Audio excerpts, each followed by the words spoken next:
کہ آپ کے لیے وہ لڑکی اتنی ہی رسپیکٹیبل ہوگی جتنا کہ نوفل آپ کے لیے. بھلے ہی وہ آپ سب کی پسند کی لڑکی نہیں ہے، کوئی اور ہے، لیکن آپ سب کو انہیں وہی درجہ دینا ہے جو عام حالات میں آنے والی لڑکی کو دیتے. آپ سب اس کی اتنی ہی عزت کریں گے جتنی نوفل کی کرتے ہیں، کیونکہ وہ نوفل خانزادہ کی بیوی ہے. شبنم نے کہا. جی بڑی ماں، ممانی، سب نے ایک زبان ہو کر کہا.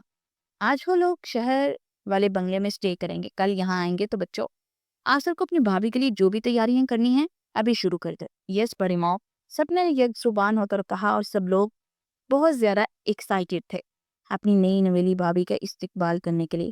اس بائی کا استقبال کرنے کے لیے جس کی شادی کے بہت ارمان تھے، اور وہ فائنلی وہ شادی کر چکا تھا. اور شاید ان کی شادی اسی طرح ہونی لکھی تھی، ورنہ وہ تو شادی کرنے سے رہے. بیٹا، رات ہو گئی ہے، اس لیے آج رات ہم بنگلے میں ہی رکیں گے. کل صبح گاؤں کے لیے روانہ ہوں گے. آپ تھک گئی ہوں گی، کمرے میں جا کر آرام کریں. اگر کسی چیز کی ضرورت ہو تو انٹر کام پہ منگوا دیجیے گا. اکرم نے کہا. اوکے بابا. کیا کہا آپ نے؟ ایک بار پھر سے کہو. اوکے نہیں، اس کے بعد. میں نے کہا اوکے بابا. مطمئنہ نے کہتے ہوئے ان کے چہرے کی طرف دیکھا جس پر خوشی چھا گئی. مطمئنہ بیٹا، آپ کو نہیں پتا کہ مجھے اور شبنم کو کئی عرصے سے نوفل کی شادی کی کتنی چاہت تھی. ہم نے بہت دعائیں کی، لیکن ہماری دعا قبول ہی نہیں ہوئی. شاید اللہ کو منظور نہیں تھا، مگر آپ نے جس طرح اس رشتے کو قبول کر کے آج مجھے بابا کہا تو اللہ نے گویا ہماری ساری دعائیں قبول کر لیں. ان کی باتیں سن کر مطمئنہ کے کانوں میں اپنے بابا کی باتیں سنائی دی کہ مطمئنہ بیٹا، اگر دنیا میں برے لوگ ہیں تو اچھے لوگ بھی ہیں، اور آج اسے اس بات پر یقین ہو گیا تھا. کتنے اچھے ہیں یہ. وہ سوچ کر رہ گئی. بابا، میں کون سے کمرے میں جاؤں؟ بیٹا اوپر جاؤ، بائیں طرف پہ پہلے نمبر والا. اوکے بابا، گڈ نائٹ. گڈ نائٹ بیٹا. انہوں نے مسکراتے ہوئے کہا تو وہ چپ چاپ اس کمرے کی جانب بڑھ گئی. آتے ہی وہ سونے کے لیے لیٹ چکی تھی. نوفل آفس سے گھر کے لیے نکلا. اسے آتے ہوئے کافی رات ہو گئی. بیک ٹو بیک میٹنگ کافی تھکا دیا تھا، اس لیے وہ ریسٹ کرنے کی خاطر گاؤں جانے کی بجائے سیدھا بنگلے میں آ گیا. وہ کمرے میں آیا تو پورے کمرے میں ہلکے پاور کا 0 بلب آن تھا. وہ بنا ادھر ادھر دیکھے شاور لینے کی غرض سے سیدھا باتھ روم میں گھس گیا. آدھا گھنٹہ شاور لے کر فریش سا باہر آیا. تھکاوٹ اتنی تھی کہ بنا کچھ کھائے پیے سیدھا بیڈ پر لیٹ گیا. تھکان کی وجہ سے لیٹتے ہی نیند آ گئی. ابھی اسے سوئے بمشکل آدھا گھنٹہ ہی ہوا تھا جب چہرے سے کوئی نرم چیز ٹکرائے. وہ نیند میں کروٹ بدلتا سو گیا، لیکن پھر کچھ دیر کے بعد اسے اپنی گردن پر کسی کی گرم سانسیں محسوس ہوئی تو وہ ایک جھٹکے سے اٹھ کر بیٹھا اور ہاتھ بڑھا کر ٹیبل لیمپ آن کیا اور اپنے بیڈ پر کسی صنف نازک کا وجود دیکھ کر اسے حیرت کا جھٹکا لگا. واٹ ہے یو؟ کون ہو تم؟ اور میرے روم میں کیا کر رہی ہو؟ وہ دور سے کمبل کھینچتا زور سے دھارا تو مطمئنہ شہباز کی پٹ سے آنکھیں کھل گئی. وہ ایک جھٹکے سے اٹھ کر بیٹھی. اچانک اٹھنے سے اس کے ریشمی شہد رنگ سلکی بال ادھر ادھر پھیل گئے اور اسے دیکھتے ہی نوفل کی آنکھیں بے یقینی سے پھیل چکی تھی. ہاں، بلا شبہ وہ وہی تھی، وہ آفت جو کئی دنوں سے اس سے ٹکرا کر اس کا جینا حرام کر چکی تھی، جس سے نہ ملنے کی وہ دعائیں کر رہا تھا. وہ آج اس کے سامنے اس کے بیڈ پر استراحت فرما رہی تھی، مگر کس حق سے؟ وہ اسے دیکھ کر سوچے جا رہا تھا. ساتھ ہی اس کا ذہن آج سے کچھ دن پہلے میں الجھتا چلا گیا. کچھ دن پہلے بلیک چمچماتی گاڑی نیلے شیشوں والی بڑی سی عمارت کی پارکنگ میں آ کر رکی. گارڈ نے بھاگ کر اس کی گاڑی کا دروازہ کھولا اور بلیک کوٹ کے بٹن تک کرتا باہر نکلا. آس پاس سے گزرتے لوگوں نے اس دیوتاؤں جیسے حسن کے مالک انسان کو رشک سے دیکھا جو بے نیازی سے چلتا ہوا کان میں بلوٹوتھ لگائے کسی سے بات کرتا ہوا چلتا آ رہا تھا. پیچھے دانش بھی تیز تیز چل رہا تھا. اس کا سیکنڈ ہینڈ اور دوست تھا. جہاں نوفل وہیں نوبل کا سیکنڈ ہینڈ بھی پایا جاتا تھا. میٹنگ فائنل کرو، میں 3 بجے تک پہنچ جاؤں گا. وہ بات کرتا سیڑھی پر چڑھا ہی تھا جب تیزی سے سیڑھیوں سے اترتی لڑکی سے زور سے ٹکرایا. لڑکی نے خود کو بچانے کے لیے سامنے موجود اس وجیہہ مرد کے مضبوط بازوؤں کو تھام کر خود کو گرنے سے بچانے کی کوشش کی، لیکن سامنے کھڑے مغرور شہزادے نے اپنے بازوؤں کو اس کی گرفت سے چھڑوا کر کسی اچھوت کی طرح اسے اپنے آپ سے دور جھٹکا تھا، جس کی وجہ سے وہ اپنا توازن برقرار نہ رکھتے ہوئے سیدھا زمین بوس ہوئی تھی اور منہ سے ایک سسکاری نکلی. وہ بدک کر پیچھے ہٹتا غصے سے پھنکارا. آپ اندھی ہیں یا پھر لڑکوں سے ٹکرانے کا شوق ہے آپ کو؟ اس نے غصے سے اسے جھاڑا. او ہیلو مسٹر، اندھے ہوگے تم اور لڑکی سے ٹکرانے کا بہانہ ڈھونڈتے ہوگے تم. منہ سنبھال کر بات کرو، سمجھے؟ لجے اور خجالت سے سرخ چہرہ لیے دانت پیستی مطمئنہ شہباز اس کو کھڑی کھڑی تناتی ہوئی بولی، جس کے آگے بڑے بڑے کام جایا کرتے تھے۔ شکل دیکھی اپنی، تم سے ٹکرانے کے بہانے ڈھونڈے گا نوفل خان زیادہ ڈسکسٹنگ، وہ غصے سے کہتا ہوا سیڑھیوں سے اوپر آتا، گلاس فال دھکیلتا اندر کی جانب پڑ گیا۔ اس نے ایک نظر کے بعد اس لڑکی پر دوسری نظر ڈالنا بھی گوارا نہیں کیا تھا۔ پیچھے وہ ہونک سی اس کی پشت کو دیکھتی رہ گی۔ اس بے رحم انسان کے اس قدر فتق امیز لہجے اور الفاظ پر اس کی نیلی آنکھوں میں نمی سی چمکی تھی۔ بدتمیز جاہل انسان، خود کو تو جیسے پرنس چارمنگ ہے سمجھتا۔ اونہا بچو، تم نے مطمئنہ شہباز سے پنگا لیا ہے، قیمت چکانی پڑے گی، جسٹ ویٹ اینڈ واچ۔ وہ غصے سے بڑبڑاتی ہوئی زمین پر گرے اپنے بیگ اور بکھری چیزوں کو اٹھاتی باہر کی جانے پڑ گئی۔ وہ چلتی ہوئی پارکنگ میں آئی اور سیدھا گارڈ کے پاس گئی۔ انکل، یہ جو ابھی اندر گئے ہیں، کیا آپ بتا سکتے ہیں ان کی گاڑی کون سی ہے؟ دراصل وہ اپنی فائل اس گاڑی میں بھول گیا، انہوں نے مجھے لانے کے لیے بھیجا ہے۔ وہ چہرے پر حد درجے معصومیت سجائے گارڈ کو چابی کھاتے ہوئے بولی، جو دراصل اس کی اسکوٹی کی تھی۔ گارڈ بیچارہ اس کی معصومیت سے دھوکہ کھاتے جان سے نہ آ گیا۔ بیٹا، وہ جو فرسٹ لائن بلیک کلر کی گاڑی ہے وہی ہے۔ Thank you so much uncle. وہ آنکھوں میں شیطانی چمک لیے گارڈ کا شکریہ بولتی آگے بڑھ گئی۔ بیچارے گارڈ کے تو وہم و گمان میں بھی نہیں تھا کہ یہ لڑکی کیا کرنے جا رہی ہے۔ اس نے آس پاس نظریں گھمائی اور مطلوبہ چیز دیکھتے ہی اس کی آنکھوں کی چمک پڑ گئی۔ اس نے بیگ سے پین اور پیپر نکال کر اس پر کچھ لکھا اور اسے گاڑی کی ڈور پر چپکا دیا۔ پھر گھوم کر دروازے کی گاڑی کے سامنے آئی۔ پھر کیا تھا؟ مطمئنہ شہباز نے کیاریوں کے پاس پڑے ڈنڈے کو اٹھایا اور پورا زور لگا کر گاڑی کے فرنٹ کانچ پر ہٹ کیا تھا، جس سے چھناکے کی آواز کے ساتھ گلاس ٹوٹ کر چکنا چور ہو گیا۔ وَدّا! اپنے ماتحت کے ساتھ آتا نوفل خانزادہ سامنے دیکھ کر دھاڑا، او توری، یہ تو ادھر ہی آ رہا ہے، بھاگ مطمئنہ، جلدی بھاگ۔ اور ڈنڈا پھینکتی جلدی سے اپنی اسکوٹی کی طرف بھاگی اور کچھ ہی سیکنڈ میں وہاں سے رفو چکر ہو گئی تھی۔ یہ تھی مطمئنہ شہباز، کھانچ فٹ سے نکلتا قد، گلابی رنگت، گول مٹول سا بھرا بھرا چہرہ، بری بری نیلی آنکھیں، پنک گلابی ہونٹ اور شہد رنگ سلکی بال جن کی وہ ہمیشہ پونی ٹیل بنا کر رکھتی تھی۔ وہ دیکھنے میں ہی بہت خوبصورت اور حسین تھی، لیکن مزاج کے حساب سے اس کے بالکل الٹ تھی۔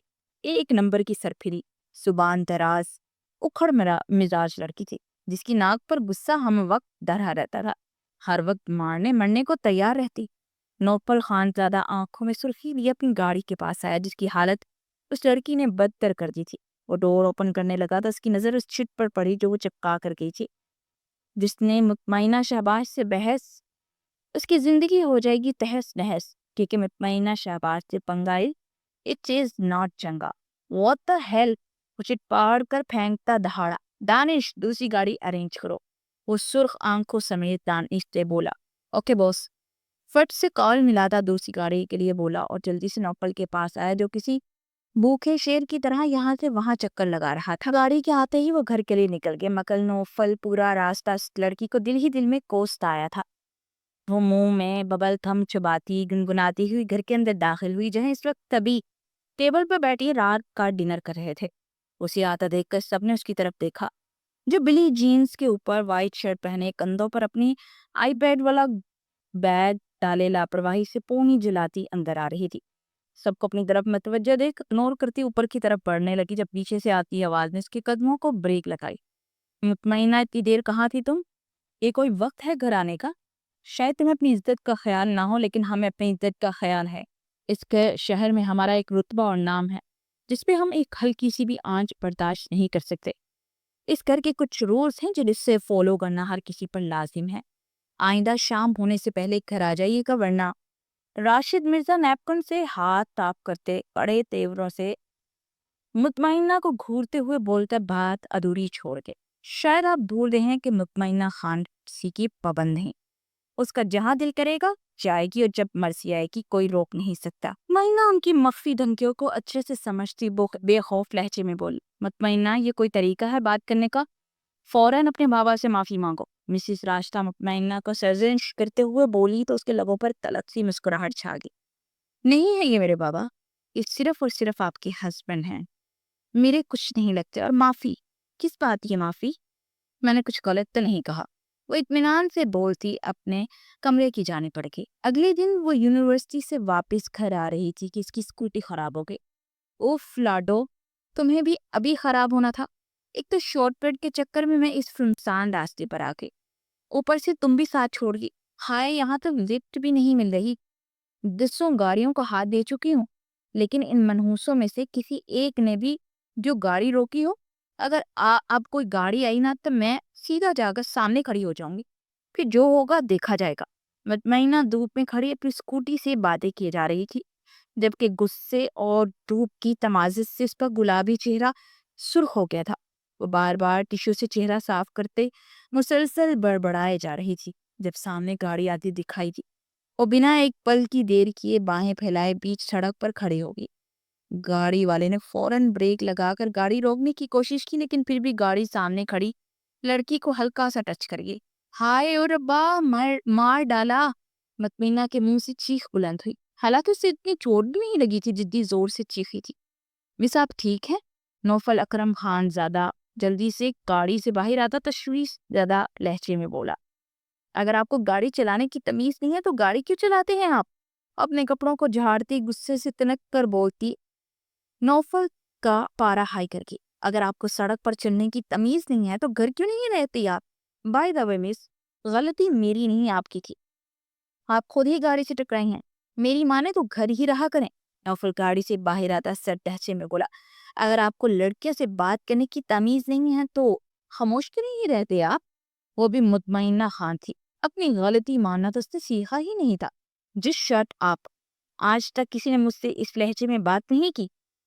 نوفل چھوٹی سی لڑکی کی دیدہ دلیری پر غصے سے چیخا تھا۔ تبھی تو اتنے سڑو اکڑو بدتمیز ہیں آپ۔ واٹ؟ میں بدتمیز، سڑو اکڑو؟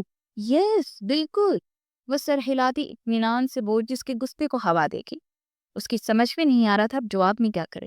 وہ بھی شوق سا کھڑا جواب سوچ ہی رہا تھا کہ جبکہ وہ جواب دے کر آرام اپنی اسکوٹی کی سیٹ اٹھاتی وہاں سے رسی نکال کر اپنی اسکوٹی سے باندھ کر نوفل کی گاڑی کے پیچھے بیٹھی رسی باندھ رہی تھی، جبکہ نوفل شوق سا الجھی نظروں سے اس لڑکی کو دیکھ رہا تھا۔ یہ کیا کر رہی ہیں آپ؟ نوفل خان زیادہ شوق سے باہر آتا سترب لہجے میں بولا، زیادہ کچھ نہیں، بس لفٹ لے رہی ہوں کہ جو اپنی گاڑی سے ٹکر مار کر آپ نے میرے گھٹنوں کو فریکچر کیا ہے تو میں خود گھر تو نہیں جا سکتی نا، اور نہ ہی اپنی لاڈو کو یوں تنہا سڑک پر چھوڑ سکتی ہوں۔ لفٹ تو آپ کو دینی ہی پڑے گی کیونکہ غلطی آپ کی تھی۔ مطمئنہ اپنی بات مکمل کرتی پچھلی سیٹ کا دروازہ کھول کر بنا سوچے سمجھے کا موقع دیے جلدی سے اندر بیٹھ گئی، جبکہ نوفل خان زادہ اور دانش حیرت اس لڑکی کی دیدہ دلیری دیکھتے رہ گئے۔ یہ کافی سنسان ایریا تھا، ناچار انہیں مطمئنہ کو لفٹ دینی ہی پڑی۔ اب حال کچھ یوں تھا کہ فل سپیڈ سے گاڑی چلانے والا نوفل خان زادہ اپنی گاڑی کو سڑک پر دھیمی رفتار سے چلا رہا تھا، جبکہ مطمئنہ میڈم کی لاڈو پیچھے رسی سے بندھی ہوئی تھی جس پر دانش بیٹھا ہوا تھا، اور گاڑی کی پچھلی سیٹ پر مطمئنہ میڈم مزے سے بیٹھی ہوئی تھی۔ اسے چھوڑتا ہوا واپس کر آیا اور کتنی ہی دیر شاور لیتا رہا، مگر غصہ کم ہونے کا نام ہی نہیں لے رہا تھا۔ پھر اس کے بعد وہ گاؤں چلا گیا، دوبارہ پھر اس لڑکی سے کوئی ملاقات نہیں، وہ اس سے نہ ملنے کی ہی دعائیں کر رہا تھا، مگر آج اس کی ہر دعا رد ہوتی نظر آئی، کیونکہ وہ لڑکی اس کے سامنے اس کے بیڈ روم میں موجود تھی، مگر کس ناطے سے اسے سمجھ نہیں آیا، اور بس پھٹی پھٹی نگاہوں سے اسے دیکھ رہا تھا۔ اسی اثنا میں وہ بھی مکمل طور پر اٹھ کر بیٹھ گئی۔ مطمئنہ نے بالوں کو سمیٹ کر ایک زبردستی انگڑائی لیتے ہوئے سامنے دیکھا تو اس کی آنکھیں حیرت سے پھٹی کی پھٹی رہ گئی۔ اوف مطمئنہ، یہ تو وہی لمبی گاڑی والا ہے، کہیں یہ میرے پیچھا تو نہیں کر رہا؟ آپ یہاں میرے گھر پر میرے روم میں کیا کر رہی ہیں مس؟ نوفل خان زادہ شوق سا باہر آتا سرد لہجے میں بولا، او ہیلو مسٹر ایروگینٹ، یہ آپ کا نہیں میرا گھر ہے جسے آپ اتنے ایٹیٹیوڈ سے اپنا بول رہے ہیں۔ اس سے پہلے کہ میں گارڈ کو بول کر آپ کو دھکے مار کر باہر نکالوں، آپ خود ہی شرافت سے یہاں سے چلے جائیں۔ او ریئلی؟ نوفل اپنی دائیں ابرو اچکاتا ہوا بولا، مطلب حادی ہوگی، اب نوفل خان زادہ کو کوئی اسی کے گھر سے گارڈ سے دھکے مار کر باہر نکالے گا؟ اتنی ہمت کس میں پیدا ہوگی؟ اوکے ٹھیک ہے، بلاؤ اپنے گارڈز کو، میں بھی دیکھتا ہوں کون مجھے یعنی نوفل خان زادہ کو یہاں سے دھکے مار کر نکالتا ہے۔ وہ ٹانگ پر ٹانگ رکھے صوفے پر بیٹھتا ہوا بولا، اس کا یہ ایٹیٹیوڈ والا انداز مطمئنہ کو آگ ہی لگا گیا۔ وہ چیختی ہوئی کمرے سے باہر نکلی، پیچھے وہ بھی نکلا، بابا بابا کہاں ہیں آپ؟ ادھر آئے، دیکھیں میرے کمرے میں کوئی گھس آیا ہے اور مجھے میرے ہی گھر سے بھگا رہا ہے۔ کیا ہوا مطمئنہ بیٹا؟ اکرم صاحب مطمئنہ کی آواز سن کر روم سے باہر نکلے جب ان کی نظر سیڑھیوں پر کھڑے نوفل پر پڑی۔ بابا یہ دیکھیں، یہ لمبا چوڑا گنڈے نما لڑکا ہمارے گھر میں گھس آیا ہے۔ اس بندے کی ہمت تو دیکھے بابا، ہمارے ہی گھر کو اپنا گھر بول رہا ہے۔ اکرم صاحب کا فرینڈلی رویہ ہی تھا جو وہ ایک ہی دن میں ان سے کلوز ہو گئی تھی اور بے تکلفی سے انہیں بابا بول رہی تھی۔ نوفل نے حیرت سے لڑکی کو دیکھا جو پہلے تو اس کے گھر اور اس کے بیڈ روم میں گھس آئی تھی اور اب دھڑلے سے اس کے بابا کو بابا بلا رہی تھی۔ نوفل، تم تو کل آنے والے تھے نا؟ اکرم خانزادہ نے نوفل خانزادہ سے سوال کیا جو سینے پر بازو باندھے غصے سے سوکھ اپنی سپاٹ نظروں سے مطمئنہ شہباز کو گور رہا تھا۔ وہ اچھے سے سمجھ رہے تھے وہ اس وقت کس قدر غصے میں ہے، کیونکہ کسی اجنبی کا اس کے کمرے میں جانا نوفل کو بالکل بھی پسند نہیں تھا۔ اس کے وہ جلدی سے تعارف کروانے لگے۔ نوفل بیٹا، ان سے ملو، یہ ہے ہماری بہو مطمئنہ۔ نوفل خانزادہ، مطمئنہ بیٹا یہ ہے آپ۔ ڈونٹ ٹیل می بابا کہ یہ سڑو اکڑو ایروگنٹ انسان آپ کا بیٹا ہے۔ ان کی بات پوری ہونے سے پہلے مطمئنہ شہباز کی حیرت زدہ آواز سنائی دی۔ وہ حیرت سے آنکھیں پھاڑے کبھی نوفل کو تو کبھی اکرم خانزادہ کو دیکھی تھی۔ ہاں بیٹا، یہ سڑو میرا مطلب نوفل کے گھوننے پر وہ جلدی سے جملہ صحیح کیا۔ نوفل میرا بیٹا ہے اور آپ کا شوہر ہے۔ نہ کرے بابا، کہاں آپ اتنے سویٹ سے، کہاں یہ کڑوا کریلا؟ وہ نوفل کو اوپر سے نیچے گھورتے ہوئے منہ بگاڑ کر بولی، جیسے منہ میں کڑوا بادام آ گیا ہو۔ آپ اپنی لاڈلی کو بتا دیں یہ کوئی حور پری نہیں ہے، یہ بھی میری نظروں میں خالی دماغ والی نکچڑی اور ایک نمبر کی امیچور لڑکی ہے۔ اس لڑکی کی ساری گوہر افشانیاں سنتا نوفل تپے لہجے میں بولا، بابا دیکھیں، انہوں نے مجھے خالی دماغ والی کہا۔ وہ تنکتی ہوئی بولی، بابا ان سے کہیں میں نے انہیں خالی دماغ کے ساتھ ساتھ نکچڑی اور امیچور بھی کہا ہے۔ نوفل نے لگدوں سے آگ لگائی جس سے مطمئنہ اور جلی۔ کچھ چپ کر جاؤ تم دونوں، یہ کہ بچوں کی طرح لڑے جا رہے ہیں۔ اور نوفل، آپ کب سے ایسے بے تکی بحث کرنے لگے؟ اکرم خان زادہ کی ڈانٹ پر دونوں خاموش ہو گئے، لیکن آنکھوں سے ایک دوسرے کو گھورنا بند نہیں کیا۔ نکاح کے وقت تو دونوں وہاں پاس نہیں تھے، بس فون پر نکاح ہوا۔ اب سامنے ایک دوسرے کو دیکھ کر کھا جانے والی نظروں سے گھور رہے تھے۔ اگلے دن وہ لوگ حویلی پہنچے۔ سب لوگ انہیں دیکھ کر بہت زیادہ خوش تھے۔ سب کو مطمئنہ بہت پسند آئی تھی۔ اکرم صاحب نے 2 دن کے بعد گھر میں ریسیپشن پارٹی رکھ کر سب کو اس رشتے کے بارے میں بتانے کا سوچ لیا تھا۔ آج خانزادہ حویلی میں کافی زیادہ دھوم دھڑکا تھا کیونکہ آج ولیمہ کی تقریب رکھی گئی تھی۔ مطمئنہ اسٹیج پر بیٹھی ادھر ادھر نگاہیں گھما رہی تھی۔ جب اس کی نظر سامنے سے آتی نمرا بیگم پر پڑی تو ایک پل کے لیے اسے یقین ہی نہیں آیا۔ اس نے آنکھیں مل کر دیکھا، لیکن یہ کوئی خواب نہیں تھا، وہ سچ میں آئی تھی۔ مطمئنہ کی آنکھوں میں نمی چمکی تھی، اسے اس نے پلکیں جھپک کر اندر ہی رہنے دیا۔ آج کے دن سے شدت سے اپنے ماں باپ کی کمی محسوس ہو رہی تھی۔ اسے لگا نہیں تھا کہ اس کی ماں اپنے شوہر کے خلاف جا کر یہاں آئیں گی، لیکن وہ آ گئی۔ ان کے اس قدم سے مطمئنہ کے دل کی ساری ناراضگی، ساری کدورت ایک پل میں زائل ہوگی۔ وہ دونوں ہاتھوں سے اپنے گاؤن کو اٹھائے تیزی سے اتری اور بھاگ کر اپنی ماں کے سینے سے جا لگی۔ اسے کوئی فرق نہیں پڑ رہا تھا کوئی اس کے بارے میں کیا سوچے گا کہ دلہن ہو کر ایسی حرکت کر رہی ہے۔ وہ اپنی ماں کے سینے سے لگی سالوں بعد ممتا کی خوشبو محسوس کر رہی تھی۔ نمرا بیگم بھی اپنی بیٹی کو سینے میں بھینچے اپنے دل کو ٹھنڈک پہنچا رہی تھی۔ وہ کبھی اس کی آنکھوں کو چومتی، کبھی ہاتھوں کو، کبھی ماتھے پر بوسہ دیتی، اپنی سالوں کی پیاس بجھا رہی تھی۔ ماں بیٹی کی اس ملن نے سب کو ہی آبدیدہ کر دیا تھا۔ کچھ دیر کے بعد رانیہ مطمئنہ کو اسٹیج پر لے گئی اور نمرا بیگم کو باقی سب سے ملانے لگی۔ تھوڑی دیر بعد دلہے بھی اسٹیج پر آ گئے تھے۔ نوفل جیسے ہی آ کر مطمئنہ کے پاس بیٹھا، مطمئنہ کو اپنا بایاں پہلو جلتا محسوس ہوا۔ وہ خود میں سمٹ کے جھکا سر اور بھی جھکا لیا۔ ہر وقت شیرنی بنی رہنے والی مطمئنہ کو بھیگی بلی بنے دیکھ کر نوفل نے ہونٹوں پر مچلتی مسکراہٹ کو بمشکل روکا۔ اسے یہ شرمائی گھبرائی مطمئنہ کافی اپیل کر رہی تھی۔ اس نے ہاتھ بڑھا کر گود میں رکھے مطمئنہ کے ہاتھ کو تھام لیا۔ وہ دھک سے رہ گئی۔ اس نے ایک نظر اس کے ہاتھ میں دبے اپنے ہاتھ پر ڈالی اور چور نظروں سے اس کی طرف دیکھا جو کہ پرسکون سا بیٹھا تھا۔ ٹھرکی کہیں کا موقع ملتے ہی لائن مارنے لگا۔ وہ دل میں تل ملاتی اپنا ہاتھ چھڑوانے کی کوشش کر رہی تھی، مگر وہ چھوڑنے کے لیے تیار ہی نہیں تھا۔ فوٹو شوٹ کے بعد اسے کمرے میں پہنچا دیا گیا۔ وہ کپڑے چینج کرنے کے لیے ڈریسنگ روم کی جانب بڑھ گئی۔ اور جیسے ہی چینج کر کے باہر آئی تو نوفل سامنے صوفے پہ بیٹھا ہوا تھا۔ تمہاری شادی پسند کی ہو رہی تھی کیا؟ مجھے پتا چلا اس دن تمہاری شادی تھی اور ٹوٹ گئی تھی، تو اسی لیے میرے ساتھ کروانی پڑی۔ لڑکا کون تھا؟ تم پسند کرتی تھی کیا؟ نوفل خانزادہ نے چھپتے ہوئے لہجے میں پوچھا۔ اس سوال پر دل میں درد تھا اٹھا تھا، مگر وہ سر جھٹک کر رہ گئی۔ میں تم سے کچھ سوال کر رہا ہوں، اس کا مجھے جواب چاہیے، مجھے امید ہے کہ تم ٹھیک ٹھیک جواب دو گی۔ نوفل خانزادہ کی آواز میں غصہ تھا اور یہ انداز تو اسے ویسے ہی ضدی کرتا تھا۔ ہاں، کرتی تھی اسے پسند، اس نے مجھ سے محبت کی، شادی کرنی چاہیے تھی، مگر مجھے نہیں پتا تھا کہ وہ میری سوتیلی بہن اس سب میں شامل ہے، اور کسی کو پسند کر کے اس سے شادی کرنا غلط ہے کیا؟ وہ اس کی آنکھوں میں آنکھیں ڈالے تلخ لہجے میں بولتی جا رہی تھی۔ وہ لب بھینچے اسے دیکھ رہا تھا۔ تم جیسی بدتمیز لڑکی سے یہی توقع کی جا سکتی ہے؟ تمہارے اندر تمیز نام کی تو ذرا سی چیز نہیں ہے۔ اپنے شوہر کے سامنے اس طرح بات کرتے ہوئے شرم نہیں آ رہی تمہیں؟ وہ غصے سے بھڑک اٹھا تھا۔ اور شوہر کو شرم نہیں آئی جس نے مجھ سے یہ سوال کیا؟ اور آپ ہوتے کون مجھ سے یہ سوال کرنے والے؟ وہ میرا ماضی تھا، اور میں اگر کسی کو پسند کروں یا کسی کو چھوڑ دوں، آپ کو اس پر سوال کرنے کا کوئی حق نہیں ہے، اور نہ ہی میرے ماضی کو کریدنے کا بھی آپ کو کوئی حق حاصل ہے۔ اس کی آنکھوں میں آنکھیں ڈالے ہموز اسی انداز میں بولی تو وہ غصے سے پاس آتا، اس کے بازو سے جکڑے اسے موڑ کر کمر سے لگا کر اپنے قریب کر کے، آئندہ سے مجھ سے اس انداز میں بات نہ کرنا، میں ایسے رویے برداشت نہیں کرتا، امید کرتا ہوں کہ تم تمیز سے بات کرنا سیکھ لو گی۔ وہ سرد لہجے میں بولا اور پھر اسے پیچھے دھکیلتا ہوا واش روم کی جانب بڑھ گیا۔ ریفریش ہونے کے بعد وہ آ کر سونے کی کوشش کرنے لگا، مگر اس کے الفاظ ابھی تک اس کے کانوں میں گونج رہے تھے۔ یہ بات اس کے لیے ناقابل برداشت تھی کہ وہ لڑکی کسی اور کو پسند کرتی تھی، مگر اس کی بات بھی کسی حد تک درست تھی کہ کسی کو پسند کرنا گناہ نہیں ہے، لیکن وہ کیا کرتا؟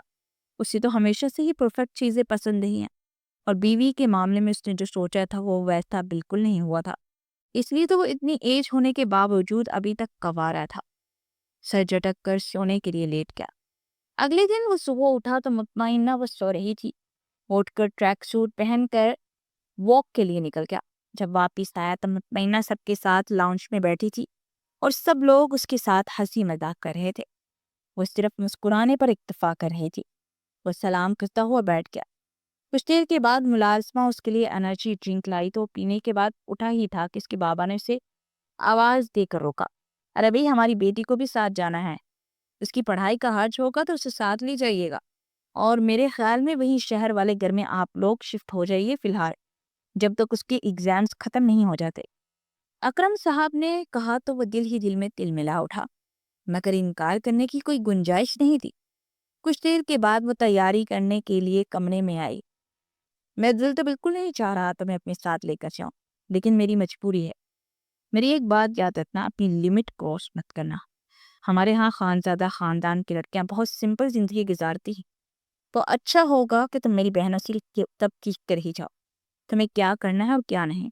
تم اپنی بہت ساری حد پار کرتی ہو، تم سے چند ملاقات میں ہی پتہ چل چکا ہے، اور ہاں، کوئی لڑکا تم میں انوالو ہوا یا تم کسی میں ہوئی، میں تمہیں چھوڑوں گا نہیں، وہیں زندہ زمین میں گاڑ دوں گا۔ وہ مسلسل بولتا جا رہا تھا اور مطمئنہ کا چہرہ غصے سے سرخ ہوتا گیا۔ مجھے آپ سے کچھ بھی سیکھنے کی ضرورت نہیں ہے مسٹر خانزادہ، ضرورت آپ کو اپنی حد میں رہنے کی ہے۔ آپ ہوتے کون ہیں مجھ پر رعب جمانے والے؟ شوہر ہوں تمہارا، اتنا بھی نہیں یاد؟ کل ہمارا ولیمہ ہوا تھا، اس سے پہلے نکاح۔ اب تم نے مزید کسی قسم کی بدتمیزی کرنے کی کوشش کی نا تو میں تمہیں انگلی دکھاتے ہوئے بات ادھوری چھوڑ گیا۔ زندہ زمین میں گاڑ دیں گے؟ چلیے آپ مجھے گاڑ کر دکھا ہی دیجیے۔ وہ سینے پر بازو لپیٹتے اس کی آنکھوں میں آنکھیں ڈال کر بولی تو اس کی سہرانہ نیلی آنکھوں میں دیکھنا نوفل کے لیے دشوار ہو گیا۔ سر جھٹک کر اپنا سامان وغیرہ رکھنے لگا۔ کچھ دیر کے بعد وہ شہر کے لیے نکل گئے تھے۔ اگلے دن وہ یونیورسٹی کے لیے تیار ہو کر نیچے آئی تو نوفل دانش کے ساتھ اپنی میٹنگ ڈسکس کر رہا تھا۔ گڈ مارننگ بھابی، دانش نے دانت نکالتے ہوئے کہا تو اس کو اسپارٹ انداز میں جواب دیتی کچن کی جانب پڑ گئی۔ وہاں پر ملازمہ ناشتہ بنا رہی تھی۔ اس نے اپنے لیے ناشتہ نکالا اور چپ چاپ جا کر ڈائننگ ٹیبل پر بیٹھ کر کھانے لگی۔ کچھ ہی دیر گزری، دانش اور نوفل اندر ڈائننگ ہال میں آئے تو اسے کھانا کھاتے دیکھ کر چونک گئے۔ یہ کیا طریقہ ہے؟ ہمارے ہاں اکیلے کوئی نہیں کھانا کھاتا، اور عورتیں تو خاص طور پر نہیں۔ جب تک مرد کھانا نہیں کھا لیتا عورت ہمارے ہاں کھانے کو ہاتھ بھی نہیں لگاتی۔ نوفل نے غصے سے کہا، آپ کی فیملی ہندی ڈراماز موویز زیادہ دیکھتی ہے کیا؟ اور یہ کہاں لکھا ہے کہ عورت اکیلی نہیں کھا سکتی، مرد سے پہلے نہیں کھا سکتی؟ کیا عورت کا پیٹ نہیں لگا ہوتا؟ آلریڈی یونیورسٹی سے لیٹ ہوں تو اس لیے میں نے خود ہی کھانا شروع کر دیا۔ آپ کے انتظار میں بیٹھی رہتی تو میری یونیورسٹی کا ٹائم ختم ہو جاتا، اور میں کسی کے لیے رک نہیں سکتی، وہ تڑک کر بولی۔ تو نوفل نے زور سے اپنی مٹھیاں بھینچ دی، مگر دانش کی وجہ سے اس نے مزید بحث کرنے سے گریز کیا۔ وہ کھانا کھانے کے بعد اٹھ کر باہر نہیں جانے لگی تو نوفل نے اسے پکارا، کیسے جاؤ گی؟ آف کورس کیب بک کروا کر۔ اس کی بات کے جواب میں منہ بنا کر بولی تو اپنا کھانا فنش کرتا اٹھ کھڑا ہوا۔ میں آفس جا رہا ہوں، جاتے ہوئے ڈراپ کر دوں گا۔ نو تھینکس، مجھے آپ کا کوئی احسان نہیں چاہیے۔ مزید آگے جو احسان کیا نا، اس پر کافی زیادہ جتاتے ہیں آپ۔ بس آج کے دن کی بات ہے، کل میں اپنی اسکوٹی گھر سے لے آؤں گی، پھر اسی پر جایا کروں گی۔ وہ چبا چبا کر بولتی واحد کی جانب پڑ گئی۔ وہ تیزی سے اس کی جانب لپکا، ہمارے ہاں لڑکیاں اتنی دیدہ دلیری سے خود نہیں جاتی، میری بہنیں بھی کالج سے پڑھی ہیں، ان کو driver he pick and drop کرتا تھا۔ اس کے ساتھ چلتے ہوئے غصیلے انداز میں بولا، واہ کمال کی بات ہے مسٹر خان دادا، ایک ڈرائیور پر آپ کو اعتبار ہے لیکن اپنی بہنوں پر نہیں۔ میں خود پر زیادہ ٹرسٹ کرتی ہوں، کسی اجنبی کے ساتھ جانے سے بہتر نہیں ہے کہ میں اپنی اسکوٹی پر خود ہی چلی جاؤں۔ اس کی آنکھوں میں آنکھیں ڈالے پھر سے بولی تو نوفل نے آنکھیں زور سے میچتے اس پر سے نگاہ ہٹائی۔ اس دن میں تمہارے لیے تمہارے مامے کا بیٹا تھا جب تم اپنی اسکوٹی کو میری گاڑی کے پیچھے باندھ کر میری گاڑی میں شاہانہ انداز میں بیٹھی تھی۔ وہ دل ملا کر بولا، ہاں تو میں تو ہوں ہی ایسی نا۔ اب اگر مجھے اس بات پر آپ نے جج کرنا ہے تو کوئی بات نہیں، کرتی رہے، میں اپنی حرکتوں سے باز نہیں آنے والی، اور مجھے چینج کرنے کی بالکل بھی کوشش مت کیجیے گا۔ وہ اپنی انگلی دکھاتے ہوئے بولی تو نوفل نے جواباً انگلی اٹھا کر کچھ کہنا چاہا تو اس نے پکڑ کر نوفل کی انگلی کو مروڑ دیا۔ What the fudge؟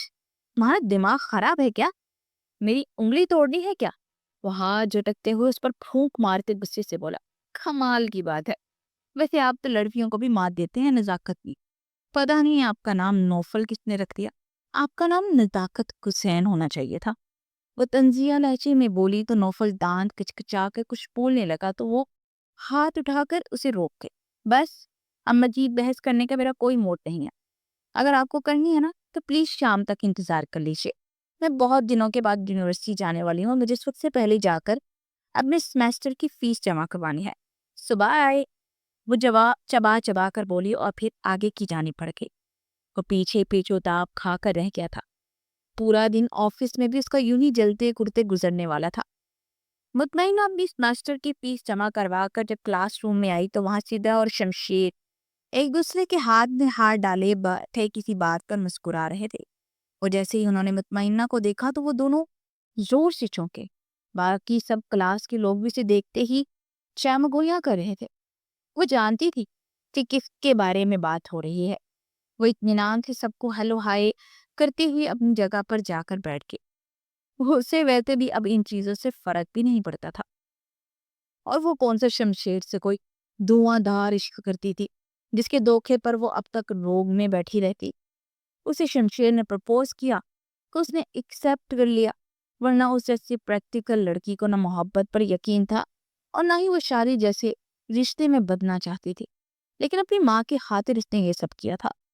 کچھ لیکچرز کے بعد وہ کینٹین میں کھانا کھانے آئی تو شمشیر اور سدرا اس کے پاس آ کر کھڑے ہو گئے۔ واہ تم تو واپس آ گئی، چھوڑ دیا کیا تمہارے پینڈو شوہر نے؟ سدرا نے اس کا مذاق بنایا، مگر مطمئنہ جواب دینے کی بجائے سموسے کے ساتھ اس طرح انتخاب کر رہی تھی جیسے اس سے زیادہ امپورٹنٹ کام کوئی ہو ہی نہیں سکتا۔ لگتا ہے بیچاری کو کافی زیادہ صدمہ لگا ہوا ہے، بولنے کی صلاحیت تو نہیں کھو بیٹھی۔ شمشیر نے بھی اس کا مذاق بنایا، مگر اس نے شمشیر کو طنزیہ مسکراہٹ سے دیکھا اور پھر اس کی آنکھوں میں آنکھیں ڈالے اس کے سامنے کھڑی ہوگی۔ تم کہیں کہ پرنس چارمنگ ہو کہ مجھے تمہارے چھوڑنے سے صدمہ لگے گا؟ میں نے سوچا چلو تم اتنا فورس کر رہے تھے تو تمہارا دل نہ ٹوٹے، اسی لیے تمہارا ہاتھ تھاما تھا، ورنہ تم جیسے معمولی انسان سے مطمئنہ محبت کرے یہ ہو ہی نہیں سکتا۔ مطمئنہ کی جو چوائس ہوگی نا اسے دنیا دیکھے گی، وہ چبا چبا کر بولتی جا رہی تھی، شمشیر اس کی سہرانہ آنکھوں میں جیسے کھوتا چلا گیا۔ یہ آنکھیں اسے بہت بے چین کرتی تھی۔ کتنے دنوں سے وہ یہ بے چینی فیل کر رہا تھا، مگر وہ اس کو اپنا وہم سمجھ رہا تھا۔ لیکن آج اس کے دل نے گواہی دی کہ ان آنکھوں پر شمشیر علی اپنا دل ہار چکا ہے۔ مطمئنہ نے اپنا بیگ اٹھایا اور کینٹین سے باہر نکل گئی۔ شام کو جب نوفل گھر پہنچا تو لاؤنج سے اونچی آواز سے ڈرامے کی آواز آ رہی تھی۔ اندر داخل ہوا تو مطمئنہ ٹی وی کے سامنے بیٹھی مزے سے ڈرامہ دیکھ رہی۔ یہ کیا بےہودگی ہے؟ اس نے پاس آ کر چلا کر پوچھا تو وہ حیرانگی سے سر اٹھا کر اسے دیکھنے لگی۔ میں نے کون سا گناہ کر دیا ہے جو پھر سے آتے ہی میرے پاس آ کر جھگڑنے آ گئے ہیں آپ؟ وہ منہ بنا کر بولی۔ تمہیں تمیز نہیں ہے کہ گھر میں ملازم ہیں؟ کیا سوچتے ہوں گے کس طرح کی لڑکی ہو تم؟ ان کو تو مجھے پتا نہیں کہ وہ کیا سوچتے ہیں یا نہیں، مگر آپ کے بارے میں یہ ضرور پتا چل گیا ہے کہ آپ کی ذہنیت بہت گندی ہے۔ ویسے میں نے ایسا کیا کیا ہے، ذرا مجھے ایکسپلین کرنا چاہیں گے؟ وہ تیکھے چتونوں سے بولی۔ ہمارے ہاں لڑکیاں اتنی اونچی آواز میں ڈرامے نہیں دیکھتی، بلکہ دیکھتی ہی نہیں ہیں۔ ارے یہ ڈرامے تو لڑکیوں کا دماغ خراب کر دیتے ہیں۔ وہ منہ بنا کر بولا۔ آپ ایک کام کیوں نہیں کرتے مسٹر خانزادہ؟ مجھے ایک بار میں ہی ایک لسٹ بنا کر دے دیجیے نا کہ مجھے کون سا کام کرنا ہے، کون سا کام نہیں کرنا، اور آپ کے ہاں کون سے کام کرتی ہیں لڑکیاں، کون سا نہیں۔ پھر جب سب پتا ہوگا نا، پھر نہ میں آپ سے جھگڑوں گی، نہ آپ مجھ سے جھگڑیں گے، ٹائم نہ آپ کا ویسٹ ہوگا اور نہ ہی میرا ہوگا۔ کیا خیال ہے؟ اس کے لہجے میں طنز کی آمیزش تھی جسے محسوس کر کے نوفل مزید چڑ گیا۔ شٹ آپ! آئندہ سے مجھ سے اس طرح بات کی نا تو کیا کریں گے آپ؟ کچھ بھی نہیں کر سکتے مسٹر خان دادا۔ مجھے لگتا ہے کہ آپ کے خاندان میں سب کچھ ہوتا ہے، مگر صرف آپ کو ہی خبر نہیں ہے، کیونکہ آپ تو کسی کے ساتھ گلتے ملتے ہی نہیں ہوں گے نا۔ اسی لیے مجھ پر تنقید کرنے کی بجائے اپنے خاندان کی لڑکیوں پر نظر رکھے تو بہتر ہوگا۔ وہ تلخ لہجے میں بولی۔ کہنا کیا چاہتے ہو تم؟ میری بہنیں تمہارے جیسی نہیں ہیں، بےہودہ۔ تم جیسی لڑکی تو نہ جانے کیا سمجھتی ہے خود کو، جو کسی اور غیر مرد سے دل لگا کر بیٹھی تھی۔ ہمارے ہاں لڑکیاں صرف اسی سے محبت کرتی ہیں جن سے ان کی شادی ہوتی ہے۔ وہ متکبرانہ انداز میں بولا۔ کمال ہے ویسے، آپ کو شاید خبر ہی نہیں ہے کہ آپ کی چھوٹی بہن آپ کے ہی مینیجر دانش کو پسند کرتی ہے۔ وہ بولی تو نوفل نے مٹھیاں بھینچ کر اسے دیکھا۔ وہ دل ہی دل میں حیران ہوا تھا اس کے اندازے پر، کیونکہ یہ بات وہ بھی جانتا تھا مگر انجان بنا ہوا تھا۔ اپنی اوقات میں رہو، آئندہ سے میری بہن کے بارے میں اس طرح بات کی نا تو تمہاری جان لے لوں گا۔ میری بہن کا رشتہ میرے کزن ربی سے طے ہوا ہے، اور صرف ایک دن تم میری حویلی میں رہ کر آئی اور تم نے اپنی طرف سے سارے اندازے لگانا شروع کر دیے۔ ہمارے ہاں لڑکیاں جس کے ساتھ باندھی جاتی ہیں نا، اسی کے ساتھ اپنے خواب بنتی ہیں۔ تم جیسی نہیں کہ جگہ جگہ لڑکوں سے الجھتی پھرے۔ تم نے تو مجھے بھی اپنی طرف مائل کرنے کی کوشش کی تھی، مگر افسوس میں نہیں ہوا۔ لیکن دیکھو قدرت نے کیسی بے انصافی میرے ساتھ کر دی کہ تمہیں ہی میرے پلے باندھ دیا، جس کی اوقات مجھ سے بننے کی نہیں تھی۔ اس کے لہجے میں زہر تھا جو محسوس کر کے مطمئنہ کا دل بھج گیا۔ اوقات کی بات آپ نہ ہی کریں مسٹر خانزادہ، اور رہی بات باندھنے کی، میں کوئی بھیڑ بکری نہیں ہوں جو آپ کے ساتھ باندھ دی گئی ہوں۔ میں اگر چاہوں تو آپ کی زندگی سے جا سکتی ہوں، کہ مجھے شریعت نے حق دیا ہے۔ اگر آئندہ سے مجھ سے اس طرح بات کی نا تو جھوٹوں سے ماروں گی۔ وہ بھی مطمئنہ تھی اور ادھار رکھنا تو جانتی ہی نہیں تھی۔ اس کی آخری بات پر نوفل خانزادہ کا چہرہ غصے سے سرخ ہو گیا۔ اس نے مٹھیاں بھینچ کر 2 قدم اس کی طرف بڑھائے۔ خبردار، میرے پاس آنے کی کوشش بھی کی تو خود اگر آپ کسی کی انسلٹ کر سکتے ہیں تو خود کی انسلٹ سہنے کی طاقت ہی رکھیے۔ مسلسل جب سے شادی ہوئی ہے مجھ پر طنز پہ طنز کیے جا رہے ہیں۔ میں کسی کا ادھار نہیں رکھتی مسٹر خانزادہ، تو اسی لیے آپ کی بات کا جواب آپ ہی کے انداز میں دیا۔ اور ہاں، اگر آپ کی بہن کسی کو پسند کرتی ہے نا تو اسے پورا حق ہے پسند کرنے کا، اور ضروری نہیں کہ جس کے ساتھ اسے آپ نے منسلک کیا ہے تو وہ اسی کو پسند کرے۔ پڑھے لکھے انسان ہیں آپ، مگر سوچ آپ کی اجڑ گنوار لوگوں جیسی ہے۔ اس کی آنکھوں میں آنکھیں ڈالے بولتی چلی گئی۔ نوفل اس کی جرت پر حیران تھا۔ وہ اس سے ایک پل کے لیے ڈرتی تک نہیں تھی، یہی چیز کی اسے چڑ تھی۔ ان کے ہاں تو عورتیں کبھی بھی مرد سے اختلاف تک نہیں کر سکتی تھی۔ مطمئنہ نے غصے سے ٹی وی بند کیا اور اٹھ کر اپنے کمرے کی جانب بڑھ گئی۔ کمرے میں آ کر وہ کتنی دیر کڑتی رہی، پھر وہ شہباز خان کی تصویر نکال کر اسے دیکھنے لگے گا۔ میں بہت ناراض ہوں آپ سے، کیوں چھوڑ کر گئے آپ مجھے؟ اگر چھوڑنا ہی تھا تو اس سے پہلے آپ نے اپنی بیٹی کو بے حس کیوں نہیں بنایا، جسے کسی کی باتوں سے کوئی فرق نہ پڑے؟ کیوں اسے بنایا ہمیشہ سچ بولنا ہے اور اپنے حق کے لیے آواز اٹھاتے رہنا ہے؟ کیوں آپ نے مجھے عام لڑکیوں کی طرح آپ نے بنایا جو کسی بیڑ بکری کی طرح مست گالی گلوچ کھا کر بھی چپ رہتی ہیں؟ کیوں ہوں میں ایسی بابا؟ اگر مجھے ایسے ہی بنانا تھا تو آپ کو مجھے چھوڑ کر نہیں جانا چاہیے تھا۔ آپ کو میرا حوصلہ دینا، جب سے آپ نے مجھے چھوڑا مجھے دنیا نے بہت ستایا ہے بابا۔ میرے سوتیلی بہن نے اپنے بوائے فرینڈ کے ساتھ مل کر مجھ سے دھوکا کیا، اور وہ شخص مجھ سے محبت کا اظہار کر کے میری زندگی میں آیا تو مجھے لگا شاید میری زندگی میں کچھ سکون آ جائے گا اس گھر سے جا کر، مگر مجھے نہیں پتا تھا کہ وہ تو مجھے برباد کرنے آیا تھا۔ کیا میں اس مرد کی طرف بڑھی تھی؟ اگر بڑھ بھی گئی تو اس سے کیا میرا کردار مشکوک ہوتا ہے؟ وہ روتے ہوئے بولتی جا رہی تھی، اور اس کے کمرے کے باہر نوفل جو دوبارہ اس سے الجھنے آیا تھا اس کی باتیں سن کر ساکت رہ گیا۔ پھر نوفل بوجھل دل کے ساتھ اپنے کمرے میں آ گیا۔ نوفل کمرے میں آ کر بھی کتنی دیر بوجھل دل کے ساتھ بیٹھا اسی کی باتوں پر غور کرتا رہا تھا۔ اگلے دن وہ صبح ڈائننگ ہال میں بیٹھی ناشتہ کر رہی تھی کہ نوفل اس کے پاس آیا۔ گڈ مارننگ، وہ بولا تو مطمئنہ کا منہ چلتا ایک دم رکا۔ اس نے ایک دم سے دائیں بائیں دیکھا۔ آپ نے مجھے گڈ مارننگ بولا یا پھر میرے کان بجے تھے؟ وہ آنکھیں پھاڑے حیرانگی سے بولی۔ تمہارے سیمسٹر کی فیس جمع ہو گئی؟ اس کی بات کا جواب دینے کی بجائے الٹا خود سوال کرتا اسے مزید حیران کر گیا۔ جی ہو گئی تھی، اس پر جھٹک کر جواب دیتی اپنے ناشتے کے ساتھ انصاف کرنے لگی۔ پھر ناشتہ ختم کرتے ہی وہ اٹھ کر کھڑی ہوئی تو نوفل بھی کھڑا ہو گیا۔ چلو میں تمہیں ڈراپ کر دیتا ہوں، وہ بولا۔ نو تھینکس، میں کیب بک کروا لوں گی، وہ منہ بنا کر بولی۔ شوہر کے ہوتے ہوئے بیوی کیب میں جائے اچھا لگتا ہے کیا؟ نوفل ہلکے پھلکے انداز میں بولا تو وہ اب آنکھیں پھاڑے اسے دیکھنے لگی۔ مجھے لگتا ہے رات کو دماغ کو چھل گیا اس شخص کا، یہ میرے ساتھ کوئی کھیل کھیل رہا ہے۔ وہ آنکھیں سکیڑ کر اسے دیکھتے ہوئے سوچے گی اب کیا پرابلم ہے، چلیں؟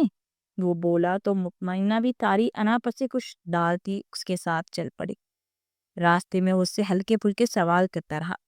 پھر جیسے ہی یونیورسٹی کے سامنے پہنچے تو وہ گاڑی سے اترنے لگی تو نوفل نے اسے پکارا۔ یہ کچھ پیسے رکھ لو، کچھ کھا پی لینا۔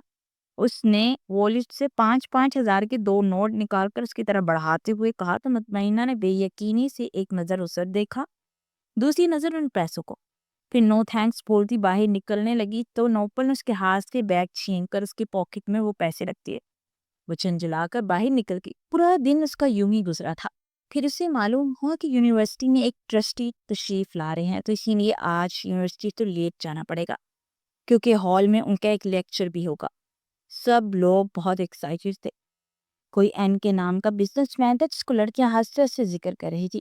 اف، کمال کا بندہ ہے وہ شمشیر، اور میرے خیال میں تمہیں اس کی طرف بڑھنا چاہیے، ہمارے آگے بزنس میں بہت کام آئے گا۔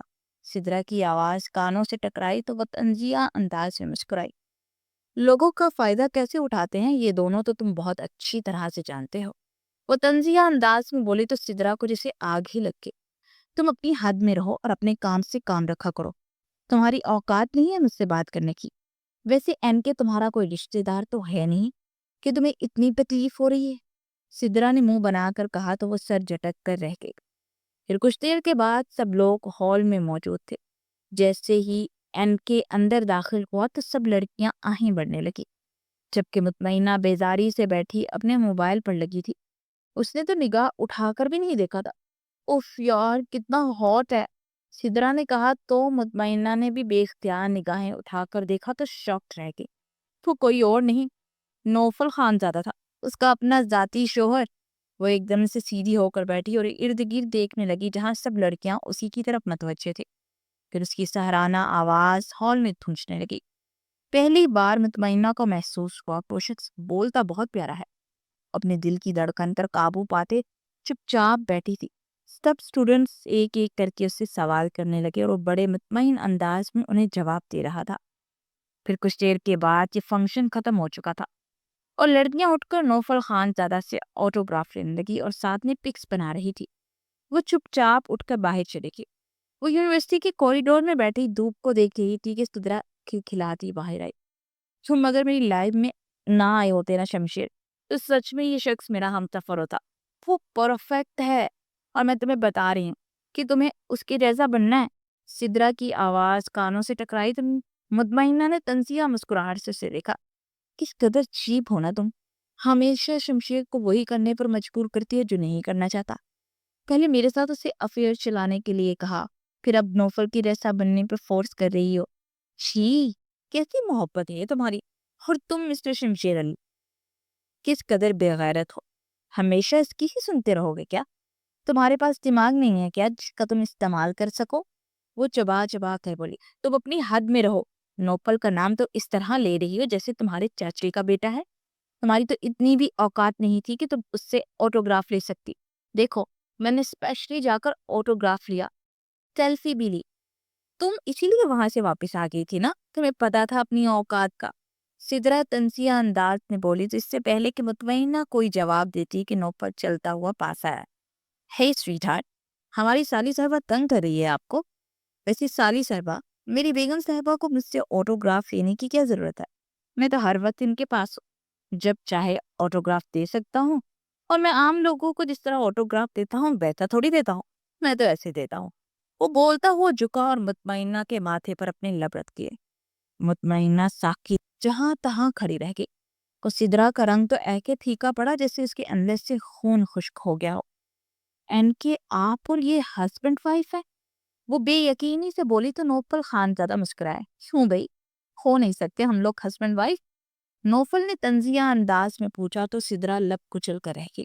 کچھار یہی بیٹھنے کا ارادہ ہے کہ چلیں؟ ویسے میرا ارادہ تھا آج محترمہ آپ کے ساتھ باہر لنچ کرنے کا، تو پھر چلے. نوفل نے اس کی آنکھوں میں آنکھیں ڈالتے ہوئے کہا تو وہ جیسے ہوش کی دنیا میں آئی. پھر نوفل نے اس کا ہاتھ تھاما اور اسے اپنے ساتھ لے کر باہر کی جانب پڑ گیا. وہ تو بس یکٹک اس کے چہرے کی جانب ہی چلتے ہوئے دیکھ رہی تھی.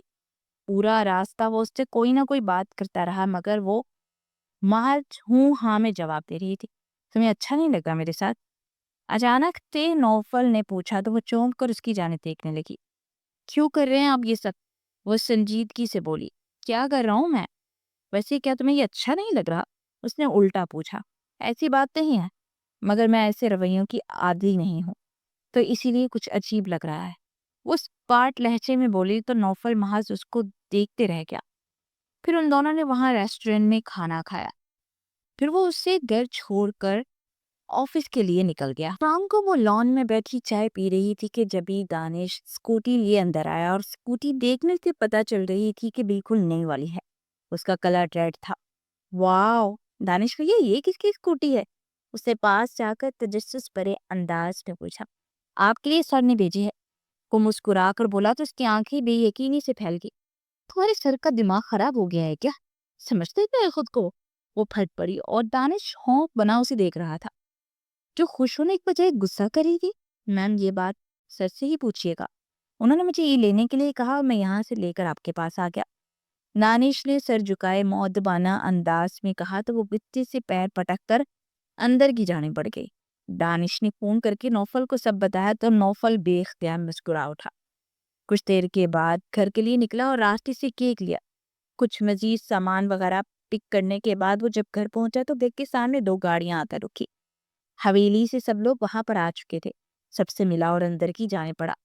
ملازمہ کو سب چیزیں دے کر اس نے ٹرالی میں سب سجایا اور سب لوگوں کے ساتھ اپنے کمرے کی جانب بڑھ گیا. جیسے ہی وہ کمرے میں داخل ہوا تو بے چین سی ادھر ادھر ٹہلتی مطمئنہ ایک دم تھٹکی.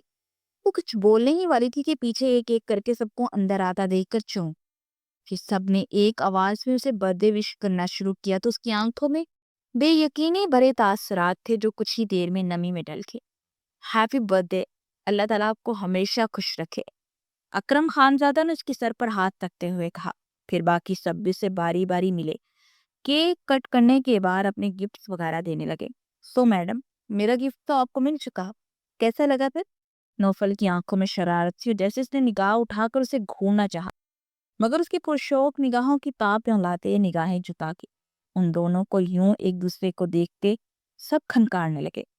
کچھ دیر کے بعد سب لوگ کھانا کھانے کے لیے ڈائننگ ہال میں آئے اور وہیں پر اچانک سے نوفل نے سب کو اپنی طرف متوجہ کیا۔ مجھے آپ لوگوں سے بہت اہم بات کرنی تھی، اس نے سنجیدگی بھرے انداز میں کہا۔ میں کافی عرصے سے یہ بات فیل کر رہا تھا، مگر شاید اس بات سے نگاہیں چرانا چاہتا تھا، لیکن آج مجھے یہ کہنا ہوگا۔ ہم نے شانزی اور ربی کا رشتہ طے کرنے میں بہت جلدی کی تھی۔ مجھے یاد ہے ربی بھی کچھ عرصہ پہلے پھکھو سے دبے دبے انداز میں یہ بات کہہ چکا ہے کہ وہ شانزی سے شادی نہیں کرنا چاہتا، بلکہ وہ اپنی کسی کلاس فیلو کو پسند کرتا تھا۔ مگر پھپھو نے اس کی بات سننے سے انکار کر دیا، کیونکہ ان کا خیال ہے کہ ہم سب کے احسان کا بدلہ ربی کو اسی صورت چکانا ہوگا جب وہ شانزی سے شادی کرے گا۔ مگر میں نہیں چاہتا کہ ربی یہ شادی کسی احسان کے طور پر کرے۔ وہ مطمئن انداز میں بولتا جا رہا تھا، اور ربی اور شازمہ بیگم ساکت بیٹھے تھے، اور انہیں یقین ہی نہیں آ رہا تھا کہ یہ بات نوفل جانتا تھا۔ حیران تو مطمئنہ بھی تھی، گھنا میسنا کہیں کا، پتہ نہیں کون کون سے راز سینے میں دفن کیے بیٹھا ہے۔ وہ اسے دیکھتے ہوئے سوچے کہ یہ سب کیا بات کرے ہو تم، اور میرے خیال میں جو ہو گیا اب سو ہو گیا۔ اس طرح شانزی کا رشتہ ختم کر کے ہم شانزی کے لیے کہاں سے رشتہ لائیں گے؟ رانیہ کا رشتہ سارم سے طے ہے، شانزی کا ہم نے ربی سے طے کر دیا۔ اس کا ربی کے علاوہ اور خاندان میں کوئی جوڑ بھی تو نہیں ہے، یہ رشتہ بالکل ختم نہیں ہو سکتا۔ شازمہ بیگم نے حتمی انداز میں کہا، او پلیز آپ شانزی کی فکر مت کیجیے، کیا ہم میں سے ہر ایک یہی چاہتا ہے کہ ربی اور شانزی ایک کمپرومائز لائف جیے؟ مگر میں نہیں چاہتا۔ میں تو چاہتا ہوں کہ میری بہن کو اس کے حصے کی خوشیاں ملے۔ آپ ربی کا رشتہ اس کی پسند سے وہاں کرنا چاہیں یا نہ کرنا چاہیں، مجھے کوئی اعتراض نہیں ہے، مگر میں ایک ایسے انسان کے ساتھ اپنی بہن کا رشتہ نہیں کر سکتا جس کے دل میں کوئی اور ہو۔ اسی لیے میں نے اپنی بہن کے لیے ایک ایسے انسان کو چنا ہے جو اسے بہت خوش رکھے گا، میرا دوست پلس میرا مینیجر دانش۔ اس نے سامنے سر جھکائے بیٹھے دانش کو دیکھتے ہوئے کہا تو دانش نے ایک جھٹکے سے سر اٹھا کر بے یقینی سے اسے دیکھا۔ اسے یقین ہی نہیں آیا کہ اس کی محبت اسے یوں مل سکتی ہے۔ وہ تو کئی سالوں سے شانزی کو چاہتا تھا۔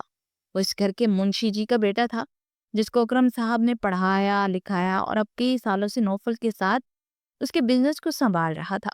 شانتی نے جب اس سے پہلی بار محبت کا اظہار کیا تھا تو وہ جیسے سانس لینا بھول گیا، مگر وہ سہولت سے انکار کرتا شہر میں شفٹ ہو گیا، کیونکہ اس کے اوپر حویلی والوں کے بہت احسان تھے۔ شانزی کی شکوہ کرتی نگاہوں سے ہمیشہ وہ نگاہیں چراتا آیا تھا، مگر آج شانزی کو شاید اس محبت پر صبر کا پھل مل گیا تھا، یا پھر اس کو انعام۔ کیا ہوا، تم کچھ بولے نہیں؟ تمہیں کوئی اعتراض ہے؟ اس نے سنجیدگی سے دوبارہ پوچھا تو سب لوگوں نے سنجیدگی سے نوفل کی جانب دیکھا کہ تم کیا کہہ رہے ہو، ایک ملازم کے ساتھ؟ شازمہ بیگم نے غصے سے کہا، پھپھو پلیز، دانش کوئی ملازم نہیں ہے، وہ آج صرف میرا ایک مینیجر ہے، تو صرف اور صرف ہمارے احسانوں کی وجہ سے۔ اگر وہ چاہتا اپنی علیحدہ کمپنی بنا کر اسے آسمانوں کی اونچائیوں تک پہنچا سکتا تھا، جیسے اس نے میری کمپنی کو پہنچایا۔ کہ میں آج جو اس مقام پر ہوں اس میں 50% ہاتھ دانش کا ہے۔ اور بابا، کب تک یہ خاندان میں رشتے اور یہ سب کرتے رہیں گے؟ کیا ہمیں شریعت نے یہ حکم دیا ہے؟ ہم جب تک ان باتوں سے نہیں نکلیں گے کبھی خوش نہیں رہیں گے۔ کب تک رشتے صرف کمپرومائز کی ڈور میں بندھے رہیں گے؟ ربی اپنی محبت سے نگاہیں چراتا رہے گا اور شانزی اپنی محبت سے۔ کیا ان میں سے کسی کو حق حاصل نہیں کہ وہ اپنی محبت کو پا سکے؟ وہ بولتا جا رہا تھا اور سب لوگ چپ ہو گئے۔ اکرم صاحب کے چہرے پر پھر ایک تخاخل بری مسکراہٹ تیرنے لگی۔ مجھے فخر ہے میرے بیٹے تم پر، اور ہمیں اس بات پر کوئی اعتراض نہیں ہے۔ شازمہ، تمہیں بھی نہیں ہونا چاہیے۔ اپنی اولاد کی خوشی جتنا ہمیں خوش کر سکتے ہیں نا، وہ کوئی اور چیز نہیں کر سکتی۔ مجھے اپنی بیٹی کا رشتہ دانش کے ساتھ کرنا منظور ہے۔ اکرم خان دادا نے کہا تو سب کے چہرے کھل اٹھے تھے۔ پھر ایک ایک کر کے سب لوگ کھانے کی میز سے اٹھ گئے، اور وہ بھی ملازمہ کے ساتھ سب سمیٹ کر آئی تو نوفل لیپ ٹاپ پر مصروف تھا، اور دانش اس کے پاس ہی بیٹھا اس سے کچھ ڈسکس کر رہا تھا۔ اسے دیکھتے ہی دانش مؤدبانہ انداز میں کھڑا ہو گیا۔ کچھ دیر کے بعد وہ اجازت لے کر باہر نکلا تو وہ چلتی ہی نوفل کے پاس جا کر بیٹھ گئی اور اپنا رخسار ہاتھ پر رکھے اسے دیکھنے لگی۔ کچھ کہنا ہے کیا؟ نوفل نے لیپ ٹاپ سے نگاہیں ہٹائے بغیر پوچھا۔ آپ نے مجھے اسکوٹی کیوں دی تھی؟ اس سے پوچھا۔ کیونکہ مجھے اچھا نہیں لگتا میری بیوی روز روز کیب بک کروا کر کسی غیر آدمی کے ساتھ جائے، اور اس سے بہتر نہیں کہ اپنی اسکوٹی پر خود جائے۔ وہ اس کی طرف دیکھتے اسی کا جواب دہرا گیا۔ وہ سخت جھنجھلا گئی۔ یہ آج آپ کو کون سا دورہ پڑا ہوا ہے؟ اتنے اسٹریٹ کیوں بن رہے ہیں؟ وہ جھنجھلا کر بولی تو نوفل نے اس کی کمر میں ہاتھ ڈال کر اسے اپنے قریب کیا۔ کیا تمہیں میرا یہ روپ اچھا نہیں لگا؟ اس کی ناک سے اپنی ناک کو مس کرتے ہوئے گھمبیر لہجے میں بولتے اس کا دل دھڑکا گیا۔ نہیں نہیں تو میں نے یہ کب کہا؟ وہ خود کو چھڑوانے لگی مگر نوفل کی گرفت کافی مضبوط تھی۔ اب اتنے قریب آ کر دور جانے کی کوشش مت کرو، کیونکہ آج کی رات میرا تمہیں چھوڑنے کا کوئی ارادہ نہیں ہے، اور تمہاری آنکھیں بھی مجھے اس بات کی اجازت دے رہی ہیں۔ وہ کہتے ہوئے جھکا اور باری باری اس کی آنکھوں پر اپنے لب رکھتے اسے مسمرائز کر گیا۔ پھر وہ اسے گود میں اٹھائے بیڈ پر آیا اور وہاں پر لٹاتے اس کے پہلو میں بیٹھ گیا۔ تم جانتی ہو، تمہیں جب پہلی بار دیکھا تھا شاید تبھی تم پر جلہار بیٹھا تھا، کیونکہ مجھ جیسے خڑوس انسان سے لڑکیاں بات کرنے سے پہلے 100 بار سوچتی ہیں، مگر تم نے اپنے خڑوس پن سے میرے خڑوس پن کو ہی ٹھٹکا دیا۔ تو مجھ سے بھی زیادہ خڑوس تھی۔ اس پر جھکا شرارتی انداز سے بولا تو مطمئنہ شرمنگی انداز میں مسکرا دی۔ اگر آپ کی اجازت ہو میڈم تو میں کچھ گستاخیاں کر لوں آپ کے ساتھ؟ وہ اس کی تھوڑی سی تھامتے ہوئے بولا تو شرما کر اس کے سینے میں چہرہ چھپاتی سے پرسپردگی دیکھی۔ وہ اس پر اپنا حق جتاتا چلا گیا۔ 2 سال کے بعد سٹیج پر تینوں جوڑیاں سارین گانیہ، دانش، شانزے اور ربی ردا بیٹھے گپے مار رہے تھے۔ آج ان لوگوں کا ولیمہ تھا۔ حویلی کی بڑی بہو یعنی مطمئنہ نے پوری حویلی کے نظام کو سنبھال رکھا تھا۔ وہ سب دیکھنے کے ساتھ ساتھ اپنے محبوب شوہر کی طرف بھی دیکھ رہی تھی، جو اسے جان سے زیادہ پیارا تھا۔ اس کے بابا کے بعد اس سے سب سے زیادہ محبت کرنے والا اور اسے سمجھنے والا۔ وہ اس وقت اپنے ننھے شہزادے کو گود میں لیے بیٹھا تھا، جو ان تینوں دلہوں کا اکلوتا شہبالہ تھا، اور مطمئنہ وہ ان 2 سالوں میں اتنا بدل چکی تھی کہ پہلے سے زیادہ نکھر کر اس پر ڈوب آ چکا تھا۔ اس کی نگاہیں بٹک کر اپنی ماں کے ساتھ بیٹھی سدرا پر پڑی، جو کہ کافی کمزور ہو گئی تھی۔ سدرا اور شمشیر کا رشتہ ہوا تھا، مگر کچھ عرصے کے بعد شمشیر نے یہ کہتے ہوئے رشتہ توڑ دیا تو اس گھر میں کبھی نہیں آ سکتا جس گھر میں اس کی محبت مطمئنہ ہے، اور وہ مطمئنہ کو دیکھ کر کڑ کر نہیں جی سکتا۔ کچھ عرصے کے بعد شمشیر علی نے اپنی کسی اور کلاس پیلس سے شادی کر لی، اور سدرا کا صدمے سے برا حال رہا۔ وہ اب کافی حد تک خود کو سنبھال چکی تھی، مگر اس کی آنکھوں میں ہر وقت ایک نمی سی رہتی تھی۔ اس نے کئی بار مطمئنہ سے معافی بھی مانگی اور مطمئنہ نے دل سے اسے معاف کر لیا تھا، مگر اس کی حالت دیکھ کر مطمئنہ کبھی بھی سکون محسوس نہیں ہوا، کیونکہ وہ کسی کی تکلیف پر سکون محسوس کرنے والی تھی ہی نہیں۔ وہ ہمیشہ دعا کرتی تھی کہ اس کی بہن کے لیے کوئی ایسا شخص آئے جو اسے سنبھال سکے، اور اسے یقین تھا کہ ایک وقت ایسا آئے گا جب سدرا خود تو سنبھال لے گی، جب اس سے بھی کوئی ایسا ہم سفر ملے گا جو نوفل جیسا ہو۔ اپنی آنکھوں کی نمی صاف کرتی سٹیج کی جانب بڑھ گئی، جہاں سے سب لوگ اسے اشارے سے بلا رہے تھے۔ وہاں کھڑی سب کے ساتھ فوٹو شوٹ کروانے لگی اور نوفل اسے محبت سے تھامے کھڑا تھا۔ ختم شعر۔